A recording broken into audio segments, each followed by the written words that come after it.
اعوذ باللہ من الشیطان الرجیم بسم اللہ الرحمن الرحیم۔ تمام دیکھنے اور سننے والے ناظرین کو میری طرف سے السلام علیکم۔ لیمو کاٹ کر پیشانی پر ملنے سے سر کا درد اور بی پی ٹھیک ہو جاتا ہے۔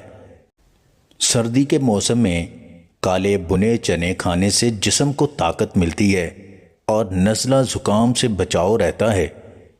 گیلے بالوں میں کنگھا کرنے سے بال کمزور ہو جاتے ہیں۔ بدن کو فربا اور طاقتور بنانے کے لیے مونگ پھلی کے ساتھ گڑ کھایا کریں۔ کچی روٹی اور کچے پھل کھانے سے ذہن کمزور ہو جاتا ہے۔ سونف چبانے سے معدہ ٹھیک رہتا ہے اور منہ کی بدبو ختم ہو جاتی ہے۔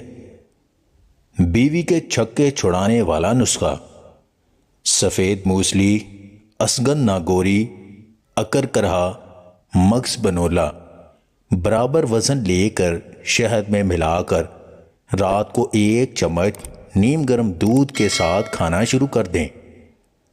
آج کل مردوں میں کمزوری کا مسئلہ عام ہوتا جا رہا ہے، جس کی بڑی وجہ خوراک، ٹینشن اور نیند کی کمی ہے۔ چند آسان عادات اپنا کر آپ اس مسئلے پر قابو پا سکتے ہیں۔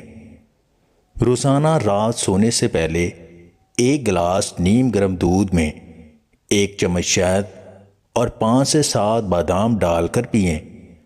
روزانہ کم از کم 5 کھجوریں کھانے کا معمول بنا لیں۔ ہفتے میں 3 سے 4 انڈے لازمی کھائیں۔ تازہ پھل اور کچی سبزیاں استعمال کریں۔ نیند پوری کریں اور ذہنی دباؤ کم رکھیں، کیونکہ یہ بھی اس مسئلے کی بڑی وجہ بنتے ہیں۔ جذبات قیمتی ہوتے ہیں اور جو ان کی قدر نہ کرے اس پر یہ سرمایہ لٹانا خود سے ناانصافی ہے۔ اگر آپ کو ہماری یہ ویڈیو پسند آئے تو اسے لائک اور شیئر ضرور کیجیے گا، اور مزید ویڈیوز حاصل کرنے کے لیے دیسی ٹپس پوائنٹ چینل کو سبسکرائب کر لیں۔